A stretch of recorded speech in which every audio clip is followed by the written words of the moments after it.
Mahalin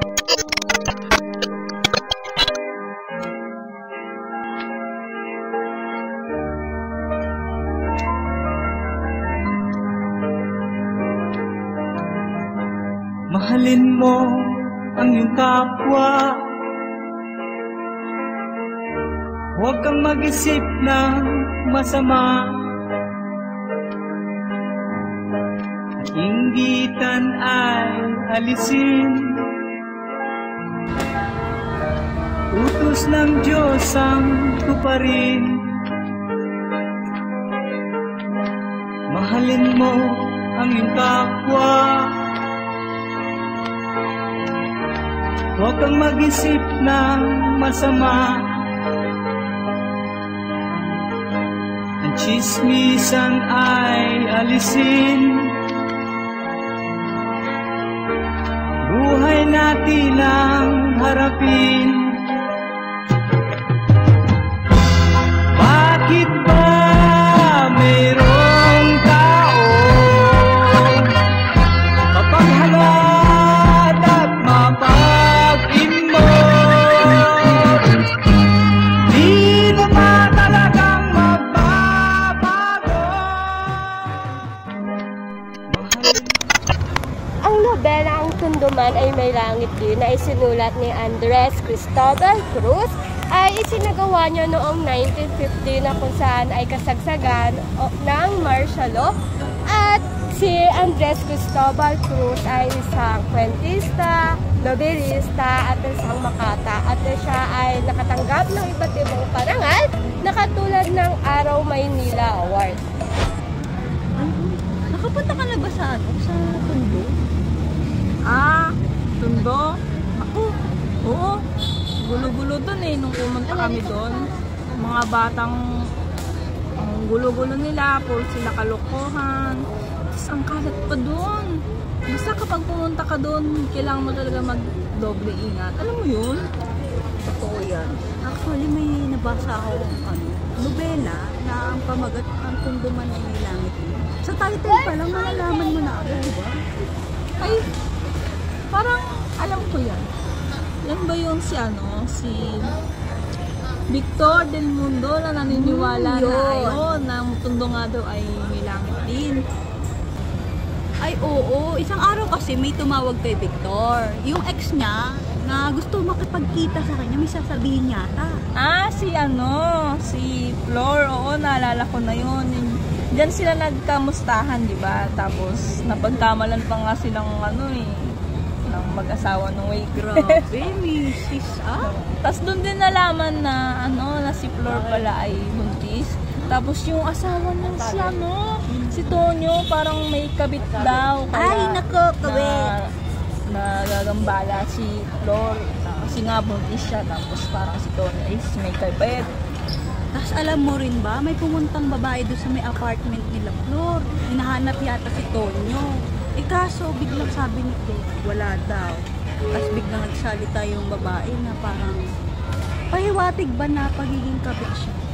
Sabi may mas importante pa na naghihintay kay Tonyo, which is pamilya niya sa ulo.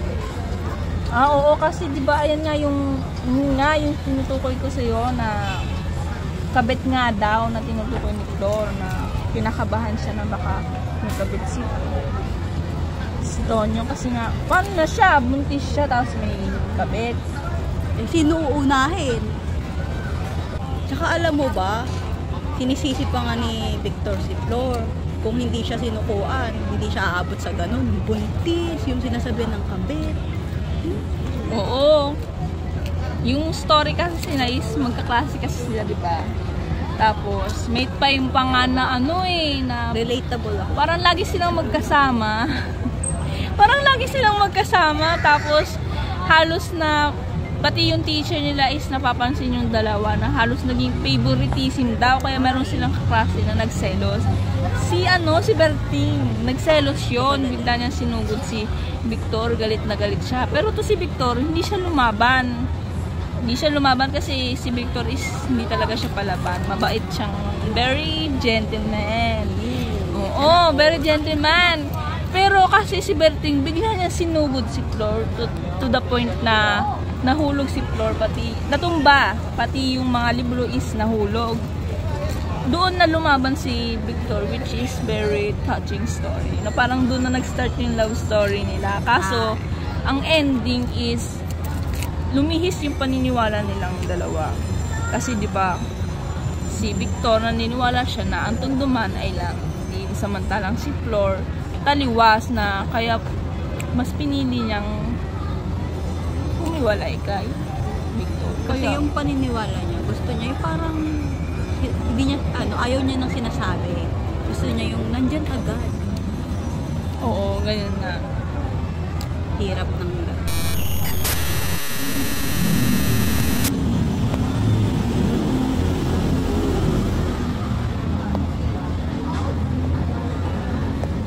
Sinasabi sa nobelang ito na malaki yung gampanin ng lipunan sa buhay ng isang tao, partikular na sa karaniwang Pilipino. At tinalakay din sa nobelang ito ang edukasyon, pag-ibig, pamilya, at politika. Ang Tondo ay isang representasyon lamang na kung gaano kagulo, ay dito kung gaano kasulumot yung matagal na natin pinagdaraanan sa bansa natin. At sinasabi rin dito na ito ay nangyayari sa mga karakter sa nobela katulad nila Flor, nila Victor, at marami pang iba. At sinasabi dito na ang Tondo ay may langit, yun ibig sabihin naniniwala yung mga karakter, particular na si Victor, na magkakaroon sila ng pag-asa. Kaya napasok dito yung konsepto ng edukasyon na kung saan nag-aaral sila ng mabuti upang magkaroon sila ng magbabago at magkaroon sila kaginhawaan. At pasok dito yung politika na kung saan maraming gahaman sa pwesto, kaya pasok dito yung politika. At sunod naman yung pamilya. Sa pamilya naman dito nakaano yung pamilya nila Alma, nila Victor, na kung saan umaasa sila na magkakaroon sila ng pag-asa na mababago yung lugar nila, which is ito. At sunod naman yung pag-ibig. Dito pumapasok yung pag-iibigan nila Flor, Alma, at ni Victor.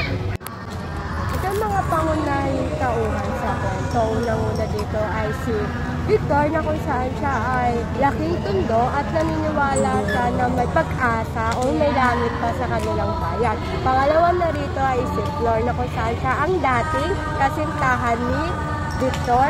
Sumunod naman ay si Alma, na kung saan nakatuluyan ni Victor at isa siyang mayaman na angkan. Sumunod naman ay si Lucas, na kung saan siya ay kapatid ni Victor. Si Alinson, siya ang magulang o nanay ni Victor at Lucas.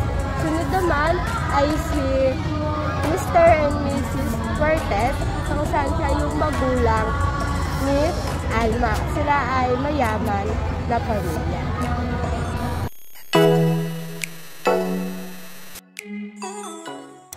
Nang araw na iyon ay nagkita sina Victor at Flor sa dati nilang pinagkikitaan na palamigan sa Quiapo.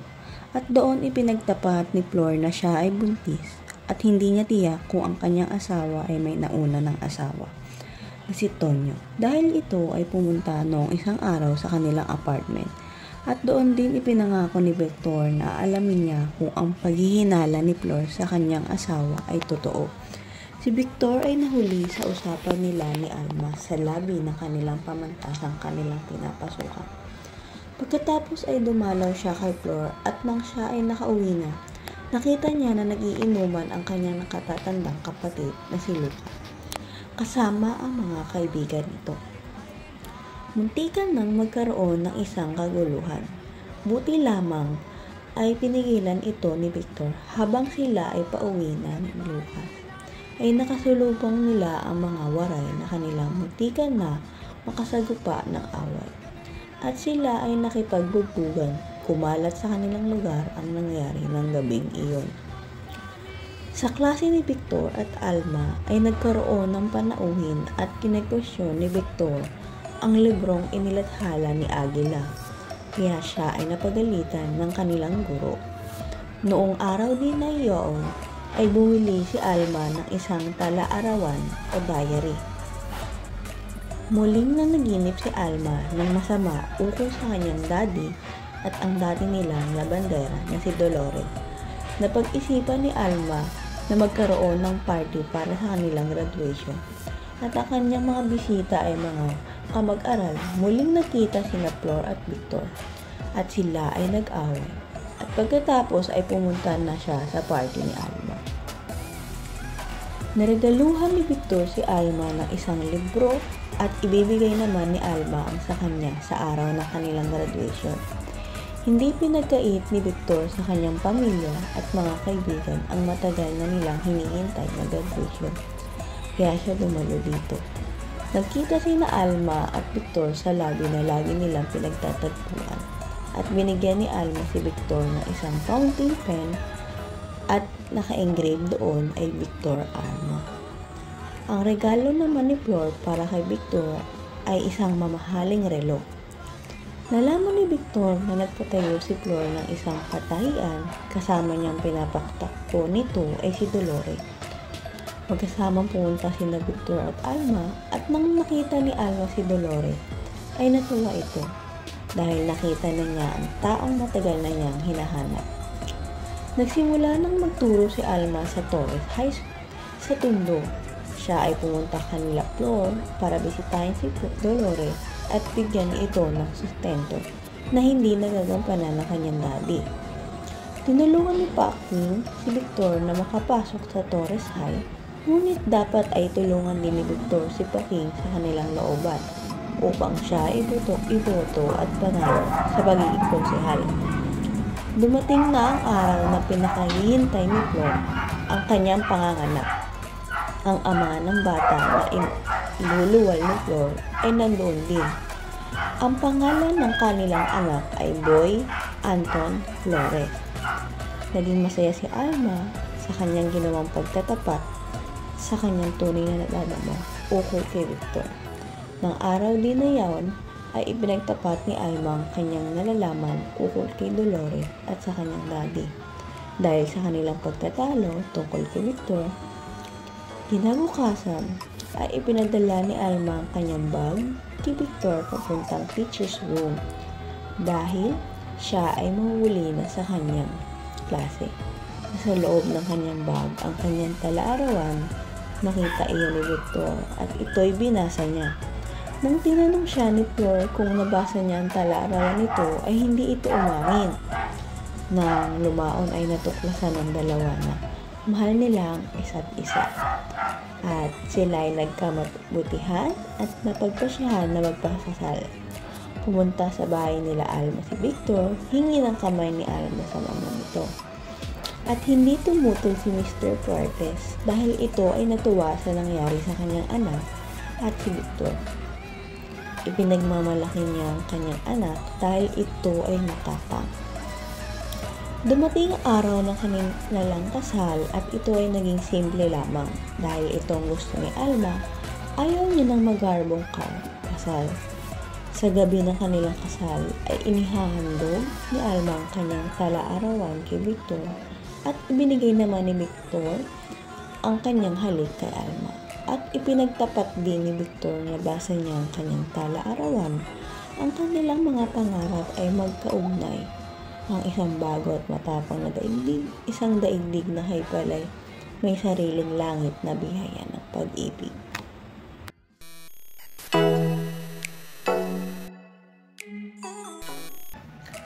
Narito ang mga tagpuan sa nobelang ito. Una, ang Tondo. Kilala ang Tondo bilang isang magulong, madumi, maraming tao, puno ng mga krimen, at sinasabing wala nang nagiging pag-asa dito kung patuloy na paiiralin ang mga hindi kanais-nais na mga pag-uulan. Ngunit sa nobelang ito, ninanais na nabigyang buhay, mahanap at mapatunayan ang tagpuang ito ay matatawag din kalamang. Sunod naman yung pamantasan. Sina Victor at Alma ay kapwa nag-aaral sa isang pribadong pamantasan. Sila din ay parehong kumukuha ng kurso pagtuturo sa kasaysayan. Sa tagpuang ito, makikita ang mga alitan sa pagitan ni Victor at Alma tungkol sa pagsiselos nito sa ito na dating kasintahan ni Victor. Ang pamantahang ito ang siyang gumabay sa mga pangunahing kautan, kung saan ito ang nagsilbing kondisyon na tumulong sa kanila upang makamit ang kanilang mga pangarap bilang isang mauubusan na mga ito. Sunod naman, yung apartment ni Flor at Tonyo. Matapos ang pagpapasya ni Flor na lisanin yung tondo, nanirahan na siya kasama ang kanyang asawa na si Tonyo sa isang apartment. Dito, palaging nakikita sina Flor at Victor upang madalaw ang bawat isa. Sunod naman, yung isang palamigan sa Quiapo. Dito, kalimitan nakikita sina Flor at Victor noong sila pa. Mapapansin na sa lugar na ito nabuo ang ilang masasayang bahagi ng mga pangarap nilang Victor at Flor. Dito din ay mapapansin ang kalagayan ng isang. Marami ang mga silang simbahan na nag-aalas ng arapit ng tulog ngayon din ng mga serbisyo. Naglalarawan ito ng mga masasaya at mga makukulay na pamumuhay, ngunit sa likod nito ay mga ilang hindi mabubuting kalagayan.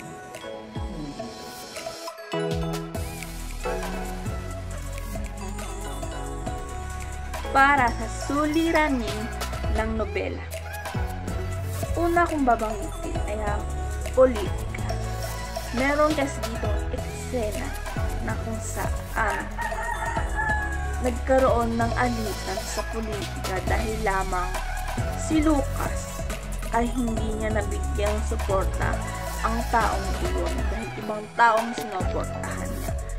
Sinaksak siya dahil lang doon, nakaligtas naman siya. Pero makikita pa lang doon yung problema na meron sa politika dahil hindi man natin nakikita lahat. Pero gano'n at gano'n ang nangyayari sa sitwasyon ng politika. Na merong namamatay, na merong pinapatay, na merong tinatapakan dahil lang sa politika na yan. Kumbaga, ang dahil sa politika is nagkakagulo sila, imbis na magkaisa, naroon magkakagulo ang pag-aalitan. At iyon yung nakikita ko sa novela ito. Sunod, kahirapan. Siyempre, pinapakita dito.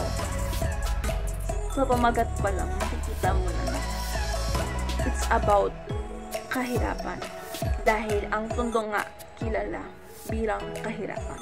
Aminin man natin sa hindi, kilalang kilala ang tondo bilang isa sa mga taong may naninirahan na mahihirap. Ihahalimbawa ko dito ay si Victor. Si Victor, sobrang hirap niya sa buhay. Nagtsatsaga na lang siya sa panghihiram ng mga libro sa mga kaklase niya, lalo na kay Alma. At nagtsatsaga siya sa perang meron siya na kung saan gusto niyang bumili ng libro, sarili niyang libro. Pero, mas pinili niya kung ano yung pinakakailangan niya, which is yung notebook. Kasi syempre nag-aaral pa siya at kailangan niya ng notebook para makapag-aral siya, makapagsulat. Dito, makikita mo rin na hindi hahadlang ang kahirapan sa edukasyon dahil ginawa ni Victor ang lahat para makapag-aral siya. At ang ikatlo, hustisya. Itong part na to ay babanggitin ko na rin siya bilang isang pagkukulang ng nobela. Dahil isa sa mga karakter na si Dolores ay nakaranas ng hindi maganda.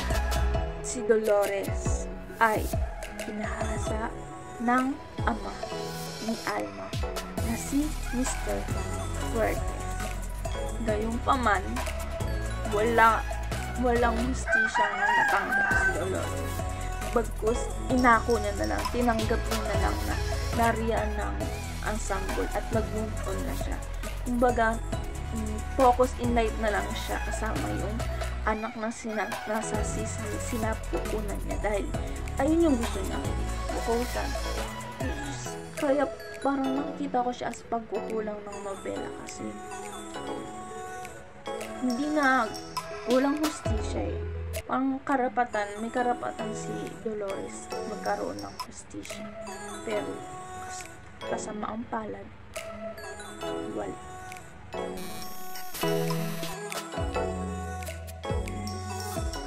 So, ang kasakdulan ng kwentong ito ay ang pagtatapat ni na Victor at Alma ng kanilang damdamin o nararamdaman sa isa't isa na matagal na nila itong nararamdaman o tinago at hindi sinabi sa bawat isa. Sa wakas, tinapos ang kwento ng Tunduman ay May Langit Din sa pamamagitan ng kasalang naganap o nangyari kina Victor at Alma na kung saan nahanap na nila ang langit na kanilang inaasam-asam na pangarap. Nagkaroon ng asa ang mga tao doon sa bundok na hindi porket mahirap ka o yung ganun yung estado mo sa buhay ay hindi na aangat o hindi na uunlad yung pamumuhay mo. Nagkaroon ng magandang pagtatapos ang nobelang Ang Tunduman ay May Langit Din na isinulat ni Andres Cristobal Cruz.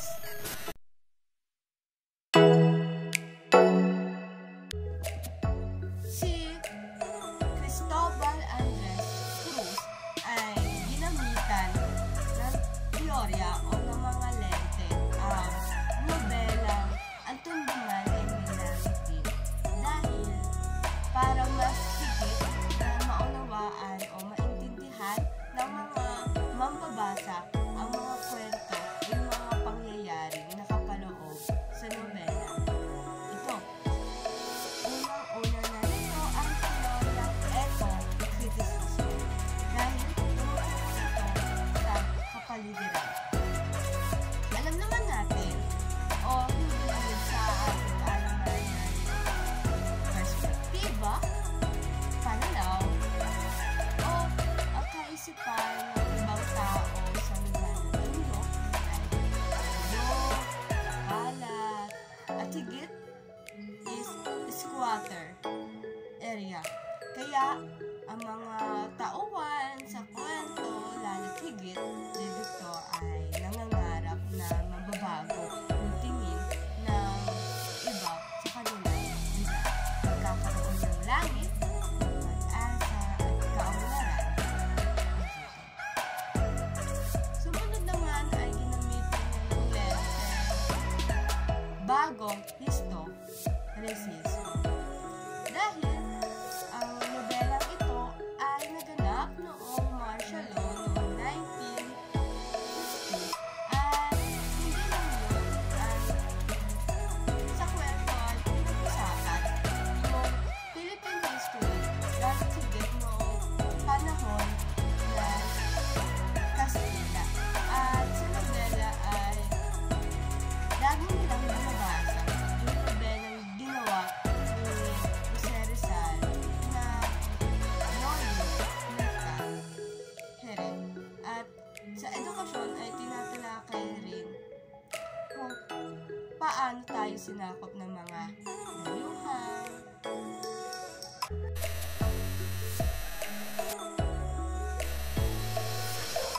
Una na dito ay ang huwag tayong mag-focus lang sa kung ano ang nakikita lang natin. Kumbaga, don't judge a book by its cover. Dahil alam natin na kahit nakakilala ang Tondo bilang isang marumi, magulo, hindi porket ibig sabihin nun is wala ng pag-asa, wala ng kasiyahan, dahil ang mga tao dun ay gaya lang din naman natin na namumuhay ng normal. Ang pinagkaiba lang is masyado silang madami, masyado silang occupied kumpara dito sa atin. Na kung sa, kumbaga maraming mga bata doon and mga bahay, siksikan, pero gayon pa man, isang normal na tao lang din silang namumuhay na kung saan meron silang mga pangarap, lalo na si Victor. Ang pangarap niya ay hindi lang para sa sarili, kundi para sa mundo, na gusto niyang ipakita sa mga tao na ang mundo ay may pag-asa din. Ikalawa ay ang huwag tayong matakot na sabihin ang katotohanan. Ito ay para sa isang sitwasyon ni Flor na kung saan natatakot siyang sabihin kay Tonyo na siya ay buntis dahil ipinag-aalala niya na baka hindi siya panagutan ni Tonyo.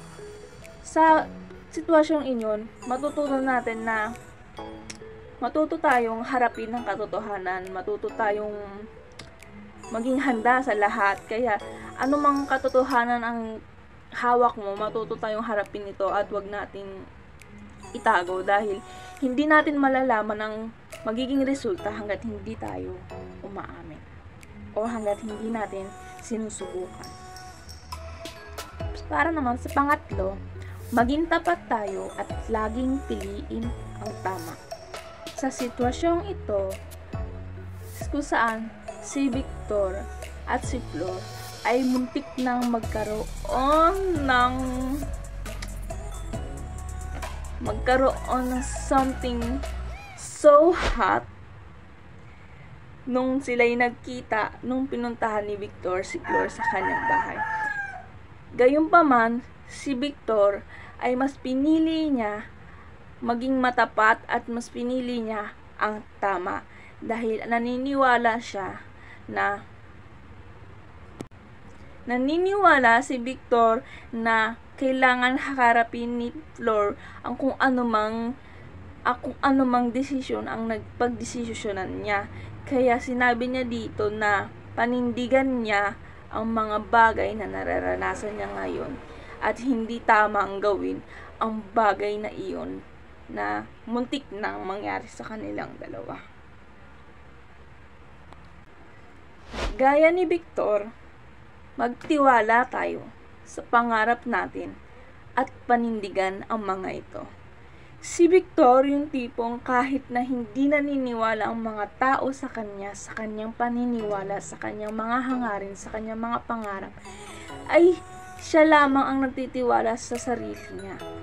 Pinaninindigan niya ito at talagang binibigyan niyang lakas sarili niya na ang paniniwala kong ito ay totoo at pwede itong mangyari na walang imposible. At iyon ang nais niyang hanapin sa nobela. Kaya tayo, dapat ganun din tayo sa mga pangarap natin. Huwag tayong masyadong magpakalugmok or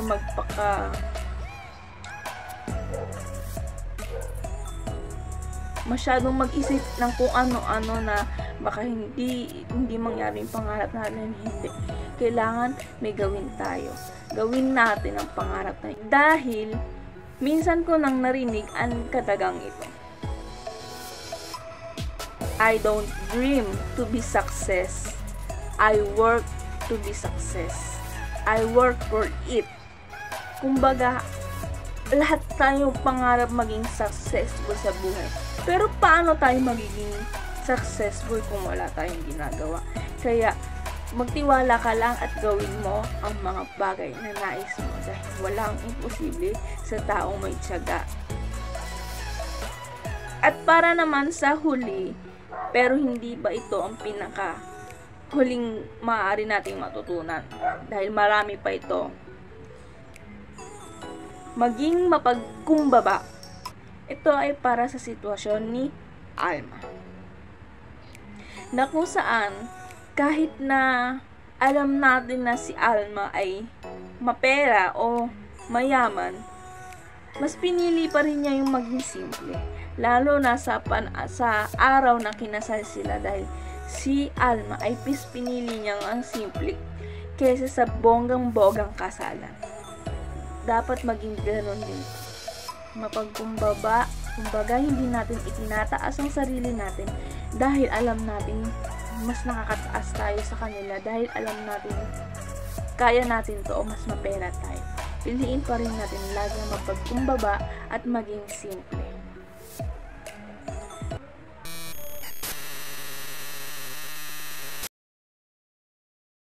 Meron akong kaunting trivia na patungkol sa nobelang ito. Itong trivia na ito ay batay lamang sa aking napansin sa nobela, lalo na sa mga karakter o tauhan ng kwento.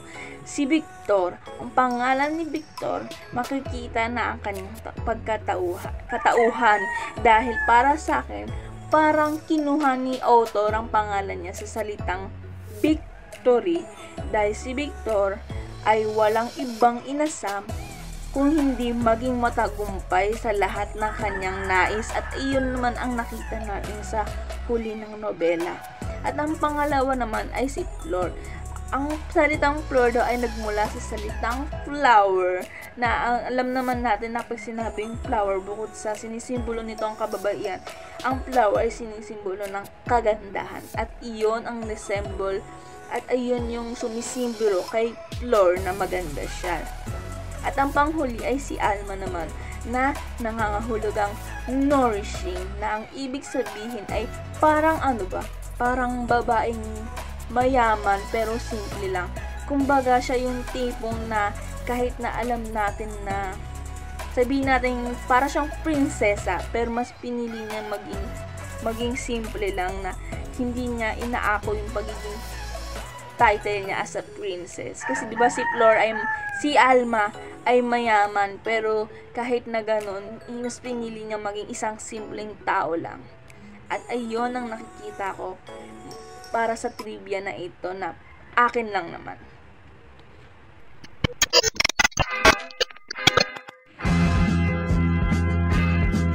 May langit din pala ang tundo. May langit sapagkat mayroon ang lahat.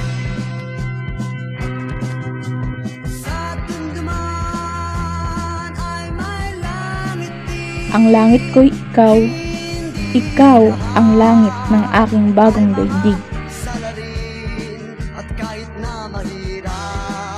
Daigdig na nasa tundo, nasa iyo.